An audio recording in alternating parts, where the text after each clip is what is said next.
Apocalipse, capítulo 3. A igreja em Sardes. Ao mensageiro, ao anjo, à estrela da igreja em Sardes, escreve: Estas coisas diz aquele que tem os 7 espíritos de Deus e as 7 estrelas. Os 7 espíritos de Deus não é que era 7 espíritos, mas era o Espírito de Deus intensificado 7 vezes mais. E as 7 estrelas. As 7 estrelas são os 7 mensageiros das 7 igrejas. E ele tem em sua mão direita os 7 mensageiros das 7 igrejas, como também tem as 7 igrejas em sua mão. Conheço as tuas obras, que tens nome de que vives, mas está morto. É sua aparência. Tem obras, mas não tem vida. O nome Sardes, a igreja em Sardes, a palavra grega quer dizer restante, remanescente ou restauração. Como sinal, a igreja em Sardes prefigura a igreja protestante, desde a época da Reforma até a segunda vinda de Cristo. A Reforma foi uma reação de Deus à igreja católica romana apóstata, que é representada pela igreja degradada em Tiatira, a igreja casada com o mundo. Foi realizada por uma minoria de crentes, um remanescente, por isso foi uma restauração por meio dos remanescentes, os que não se dobraram diante da apostasia. As 7 igrejas não é que tinha apenas 7 igrejas locais, antigamente, quando a carta foi escrita, mas as 7 igrejas simbolizam e representam cada etapa da era da igreja. E a igreja em Sardes representa o tempo da reforma. John Wycliffe e Martinho Lutero e Calvino e outros demais se posicionaram para fazer uma reforma, porque não se conformavam com a apostasia e se encontravam na igreja. Conheço as tuas obras, que tens nome de que vives, mas está morto. Tem obras, mas está morto. Tem aparência de que está vivo, mas está morto, porque as letras mortas do conhecimento mata, mas o Espírito de Deus vivifica. Verso 2. Sê vigilante, esteja atento, e consolida e solidifica o restante que estava para morrer. O restante é o remanescente, pois não tenho achado completas tuas obras diante do meu Deus. Então as suas obras estão incompletas. As obras da igreja em Sardes estão incompletas. E por mais que houve uma reforma, precisava de uma consolidação da palavra viva e eficaz, de que o justo viverá pela fé e é justificado pela fé, e não pelas obras. Porque a salvação não se pode ser comprada com dinheiro e nem com penitências. O sangue de Jesus foi o suficiente para nos comprar, nos lavar e nos remir com teu sangue, para nos apresentar diante de Deus sem culpa nenhuma, inculpáveis e irrepreensíveis diante do Senhor, porque Ele já pagou a nossa dívida de morte. Portanto, quando uma vez a dívida é paga, não se pode mais cobrar pela dívida. Então está pago, tenha paz. A verdadeira paz, sem jugo de culpa, sem jugo de escravidão. O restante estava para morrer. O remanescente, pelo qual participou da igreja em Sardes, dos reformadores, e eles precisavam ser consolidados, porque por mais que houve uma reforma, suas obras estavam incompletas diante de Deus. E no verso 3 diz: Lembra-te, pois, do que tens recebido e ouvido, guarda-o e arrepende-te. Guarda e mude a sua mentalidade.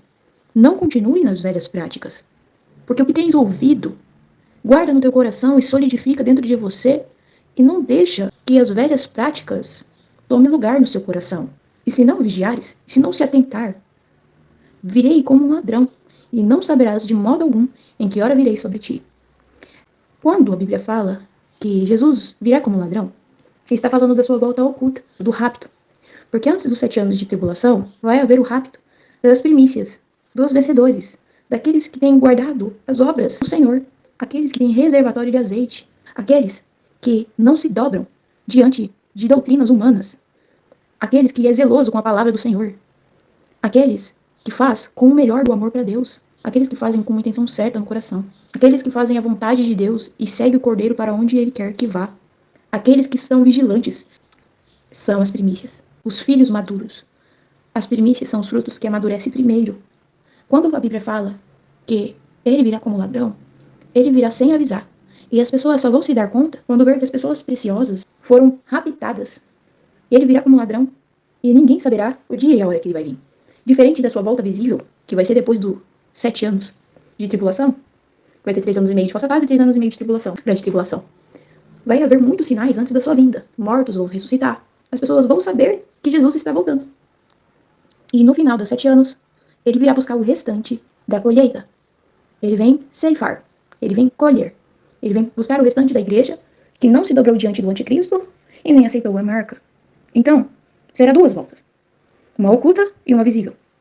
Uma visível, como está escrito em Apocalipse capítulo 1, verso 7, e uma oculta, como está escrito aqui, em Apocalipse capítulo 3, verso 3.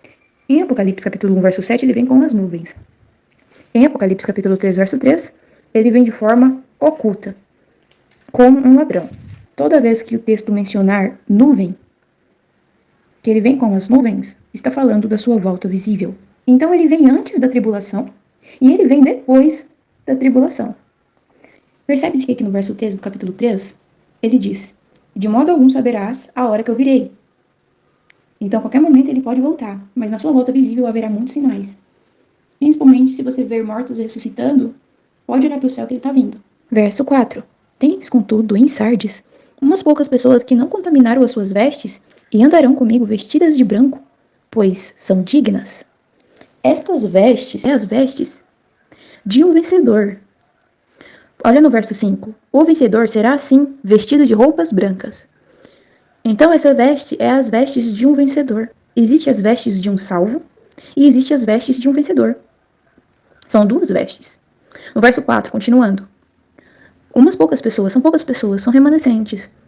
Existem aqueles que não se dobram diante do mundanismo, que não se conforma com as coisas deste mundo, mas renova sua mente, conforme a mente do Senhor, a mente de Cristo. Não vos conformeis com as coisas deste mundo e com qualquer doutrina humana. Abra sua boca para falar. Leia a Bíblia e diga aquilo que está de acordo com a palavra de Deus. Não tenha medo, não se omita. Então essas pessoas são dignas de andar com as vestimentas de um vencedor, que são roupas brancas, porque elas estavam vigilantes quando todo mundo estava dormindo. Elas estavam atentas. E no verso 5, o vencedor será assim, vestido de roupas brancas, e de modo nenhum apagarei o seu nome do livro da vida.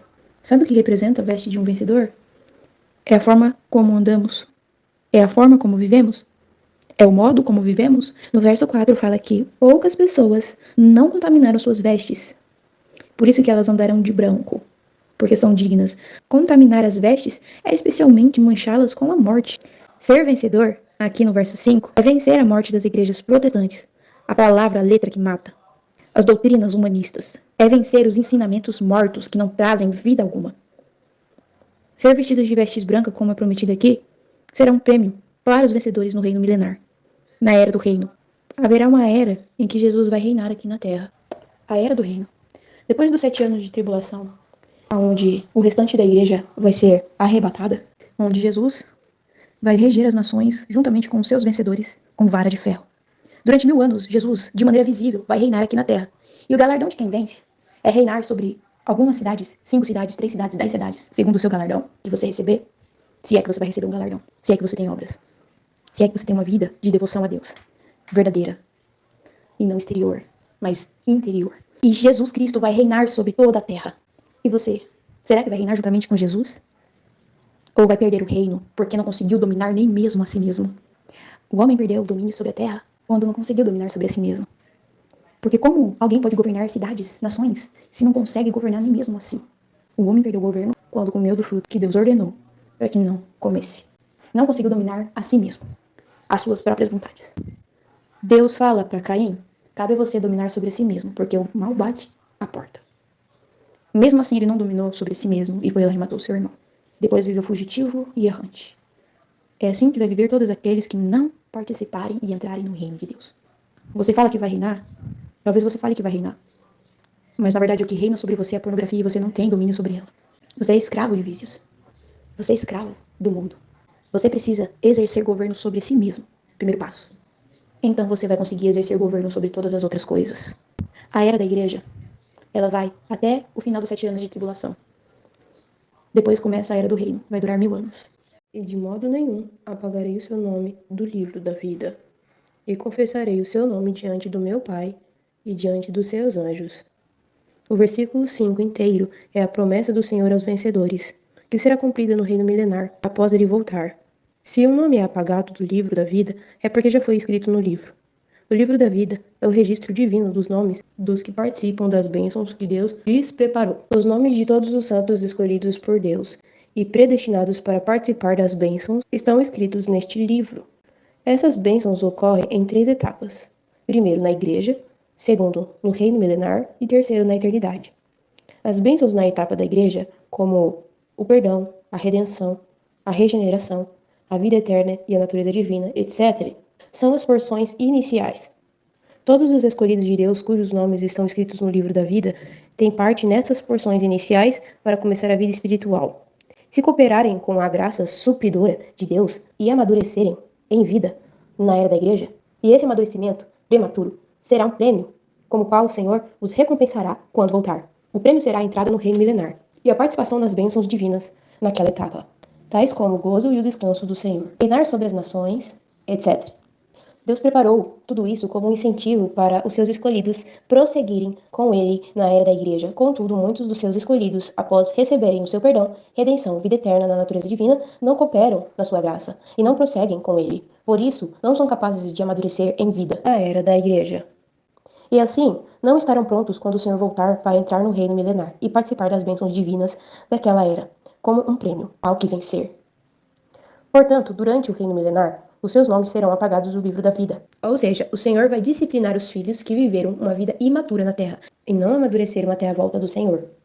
Depois que amadurecerem, compartilharão das bênçãos divinas na etapa da eternidade, como o sacerdócio eterno, com a presença eterna de Deus e a realeza eterna. Nessa época, os seus nomes devem ser novamente escritos no livro da vida.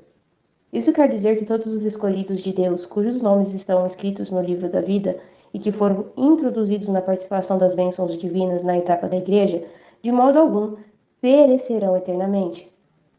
Ou seja, de modo nenhum perderão as bênçãos divinas da eternidade. Na era do rei, o Senhor confessará o nome do vencedor, porque esse nome não foi apagado do livro da vida, mas ainda estará escrito nele. Isso implica que se os crentes não forem vencedores na era do reino, os seus nomes serão apagados do livro da vida, e assim não serão confessados pelo Senhor. O Senhor confessará o nome daqueles que não se envergonharam do nome do Senhor e confessaram também diante dos homens. Verso 6. Quem tem ouvidos ouça o que o Espírito diz às igrejas. Apocalipse capítulo 3, verso 7. A igreja em Filadélfia. Ao mensageiro da igreja em Filadélfia. Filadélfia, a palavra grega amor fraternal, é resultado da reforma que aconteceu na igreja de Sardes, no século XIX. Escreve: estas coisas diz o santo e verdadeiro, aquele que tem a chave de Davi, e que abre e ninguém fechará, o que fecha e ninguém abre. Para a igreja do amor fraternal, o Senhor é o santo, o verdadeiro, pelo qual e com quem a igreja restaurada pode ser santa, separada do mundo e verdadeira, fiel para Deus. Para a igreja restaurada, o Senhor também é aquele que tem a chave de Davi, ou seja, a chave do reino, com autoridade para abrir e fechar. O Senhor usa essa chave para lidar com a igreja restaurada. Jesus está com a chave do reino. Verso 8. Conheça as tuas obras. Eis que tenho posto diante de ti uma porta aberta, a qual ninguém pode fechar, porque tens pouca força, mas guardaste a minha palavra, e não negaste o meu nome. Como aquele que tem a chave de Davi, e que abre e ninguém fechará, o Senhor deu à igreja restaurada uma porta aberta, que ninguém pode fechar. Desde que a restauração da vida da igreja adequada começou, na primeira parte do século XIX, até agora, uma porta tem estado sempre amplamente aberta à restauração do Senhor. Os vencedores serão cada vez mais restaurados. Assim como diz Watchman Nee. Quanto mais os religiosos tentam fechar a porta, mais ela se abre. Apesar de muita oposição, hoje a porta está mundialmente aberta. E essa porta está aberta para o reino. A chave está na mão do cabeça da igreja, e o cabeça da igreja é Jesus Cristo, e não o Papa. E tens pouca força, mas guardaste a minha palavra e não negaste o meu nome. Isso indica que aquilo que agrada ao Senhor não é fazer muito por Ele, mas fazer o melhor por Ele, com o que temos. Guardaste a minha palavra e não negaste o meu nome. A palavra do Senhor é a sua expressão, e o nome do Senhor é o próprio Senhor. A igreja apóstata se desviou da palavra do Senhor e tornou-se mundana. A igreja reformada, embora até certo ponto tenha sido restaurada a palavra do Senhor, negou o nome do Senhor a denominar-se luterana, wesleyana, anglicana, presbiteriana, batista. A igreja restaurada não apenas voltou plenamente à palavra do Senhor, mas também abandonou todos os nomes que não são o nome do Senhor Jesus Cristo.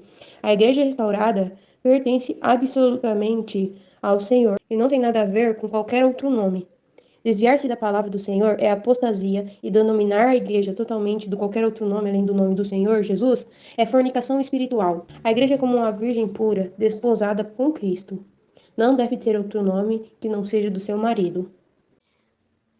Verso 9. Eis que farei os da sinagoga de Satanás, que se dizem ser judeus e não são, mas mentem, ou seja, não são judeus, se dizem ser judeus, eis que os farei vir e prostrar-se aos teus pés. Então, o Senhor vai fazer com que a sinagoga de Satanás se proste aos pés da igreja restaurada, a igreja do amor fraternal, somente para que ela saiba que o Senhor a amou. E termina o versículo falando, e saber que eu te amei.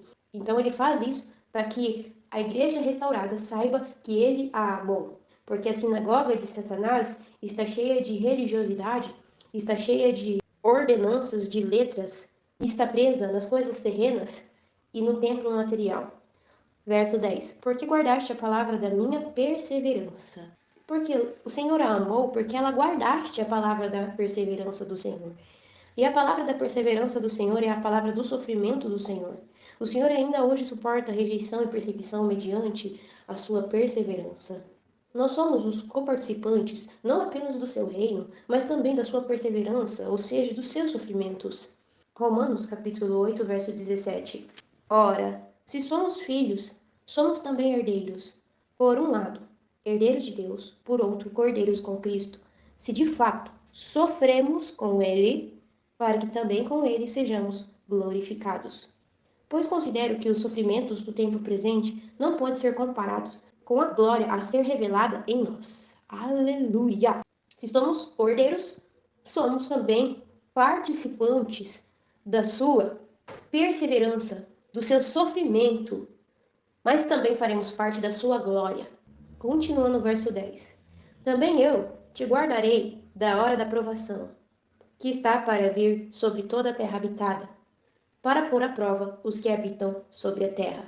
Aqui está falando da grande tribulação, dos 7 anos. E o Senhor vai trazer uma tribulação à terra para os que ficarem, e eles vão ser colocados à prova. E essa aprovação também inclui as calamidades sobrenaturais do 6º selo e as primeiras 4 trombetas no início da grande tribulação. Os santos que guardam a palavra da perseverança do Senhor serão arrebatados antes da grande tribulação, o que implica que os que não guardam serão deixados na provação. Mateus 5:10. Bem-aventurados aqueles que sofrem perseguição por causa da justiça, porque deles é o reino dos céus. Verso 11. Venham sem demora, ou seja, ele não vai demorar. Conserva, guarda o que tens, ou seja, a palavra da perseverança, o sofrimento, por causa do nome do Senhor, para que ninguém tome a tua coroa. A coroa é o reino, é o galardão, é a recompensa. A igreja restaurada já ganhou a coroa. Contudo, se não conservar o que tem na restauração do Senhor até que ele venha, a coroa poderá ser retirada por alguém. Verso 12. Ao vencedor, eu o farei coluna no santuário do meu Deus, e dali jamais sairá. Também escreverei sobre ele o nome do meu Deus, e o nome da cidade do meu Deus, a nova Jerusalém, que desce do céu, vinda do meu Deus, e o meu novo nome. Vencer aqui é conservar o que temos na igreja restaurada, e seremos uma coluna do Senhor.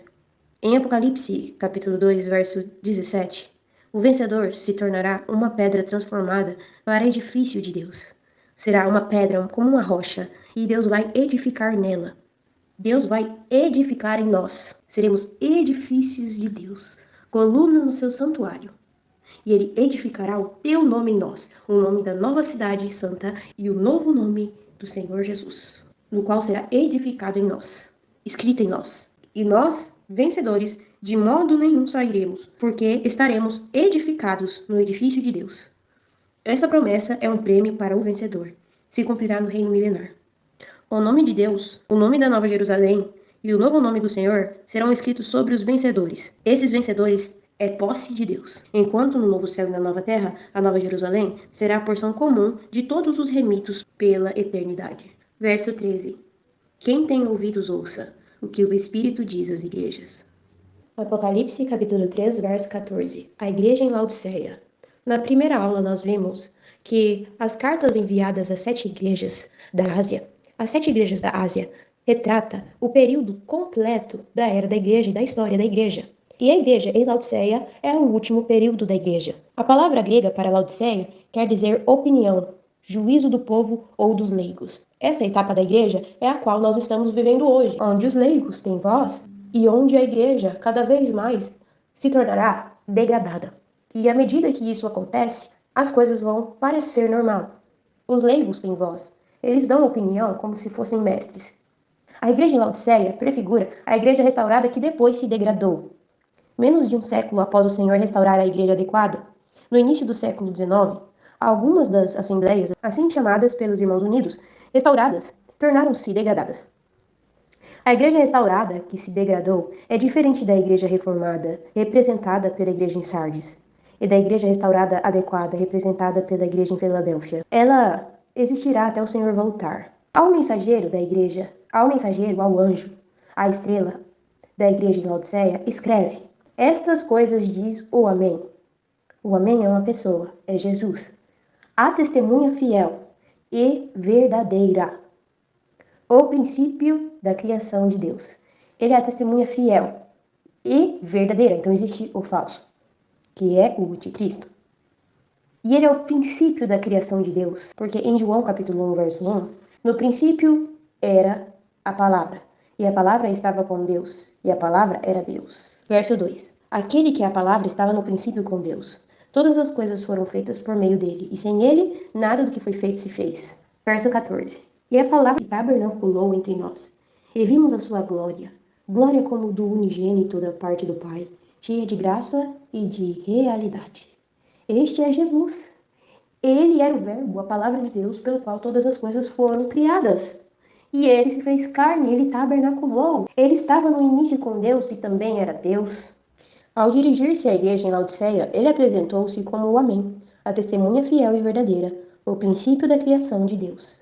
Amém é uma palavra hebraica que quer dizer firme, estável ou confiável. O Senhor é aquele que é firme, estável e confiável. Por isso, é a testemunha fiel e verdadeira. Isso indica que a igreja degradada, em Laodiceia, não é nem firme, nem estável e nem confiável, e nem fiel e verdadeira, como testemunha do Senhor. A expressão, o princípio da criação de Deus, refere-se ao Senhor ser a origem ou fonte da criação de Deus, o que implica que ele é a origem imutável, Jesus. Nele, todas as coisas foram criadas através dele, nova criação aqui também pode estar falando de sermos uma nova criação em Cristo Jesus pela obra que ele fez na cruz. Nós somos um novo corpo, uma nova criação em Cristo Jesus. Nele, todas as coisas se fez nova.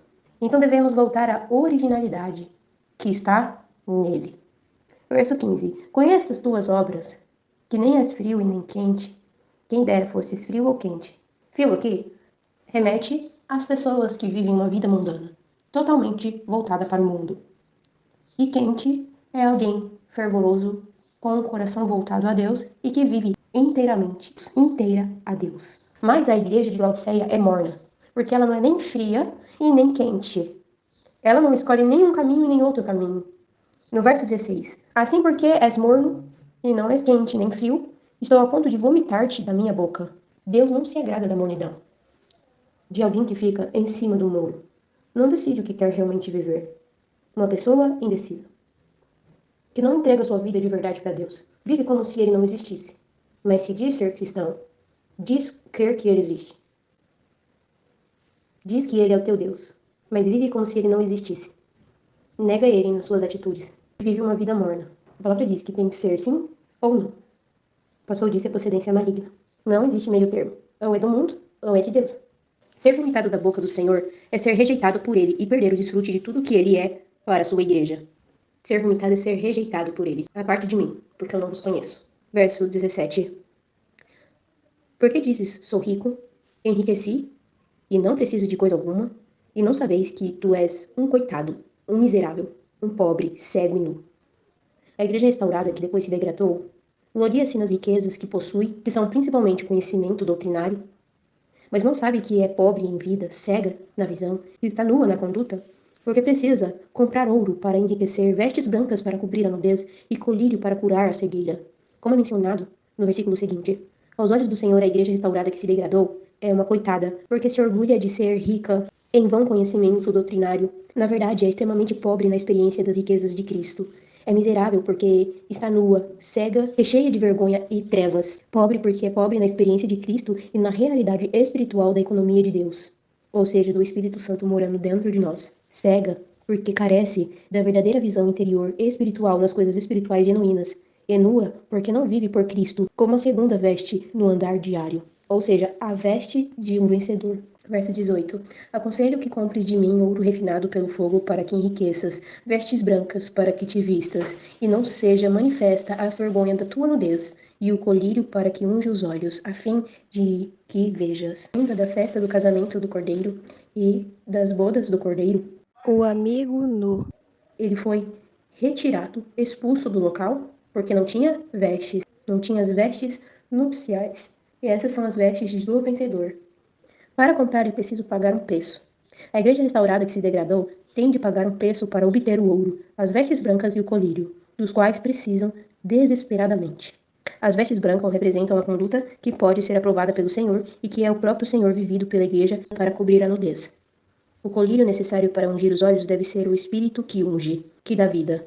Ela precisa desse tipo de colírio para curar a cegueira. Verso 19. Eu repreendo e disciplino todos quanto amo. Sê, pois, zeloso e arrepende-te. O Senhor repreende e disciplina todos que ele tem por filhos. Porque se ele não te disciplina, é porque você é bastardo e não filho. Assim como está escrito em Hebreus. Sê, pois, zeloso, tenha zelo com a palavra do Senhor. E arrepende-te, muda sua mentalidade de hoje em diante. O conhecimento morto e vão e as formalidades doutrinárias tornaram morna a igreja restaurada que se degradou. Ela precisa se arrepender da mornidão e ser zelosa e fervorosa, ardente, para assim reaver o desfrute da realidade de Cristo. Verso 20. Eis que estou à porta e bato. Se alguém ouvir a minha voz e abrir a porta, entrarei e cearei com ele e ele comigo. Essa porta não é a porta do coração dos indivíduos, mas a porta da igreja. O Senhor, que é o cabeça da igreja, está do lado de fora da igreja degradada. E bate à porta. Ela precisa compreender isso. O Senhor Jesus precisa ser o centro da igreja. As doutrinas têm empurrado Jesus para fora da igreja. E se a igreja abrir a porta, ele vai entrar e vai ceiar com a igreja. A porta é a porta da igreja, mas é aberta por crentes individuais. A palavra grega para ceiarei denota a principal refeição do dia à noite. Verso 21. Ao vencedor, eu lhe darei sentar-se comigo no meu trono, assim como também eu venci e me sentei com meu Pai no seu trono. Essa é uma posição muito alta, de se assentar-se ao trono juntamente com Jesus. Você precisa entender quem que você é. Abra sua mente. Você é um governante. Você é um rei juntamente com Jesus. Uma rainha juntamente com Jesus. Abre a sua mente. Entende quem você é. Olha quem você é. Se imagina sentado com Jesus no trono. Seja um vencedor. Aqui o vencedor é vencer a mornidão e o orgulho da igreja degradada. É pagar o preço para comprar o que é preciso. É abrir a porta para o Senhor entrar. Sentar-se com o Senhor no seu trono será um prêmio para o vencedor, de modo que participe da autoridade do Senhor e seja co-rei com ele, ao reger toda a terra habitada no reino milenar vindouro. Os vencedores regerão as nações com vara de ferro juntamente com Jesus. Você quer ser rei, rainha? Então vença. Olhe para a frente. Não deixe as circunstâncias definirem quem você é. Apocalipse, capítulo 22. Quem tem ouvidos, ouça o que o Espírito diz às igrejas.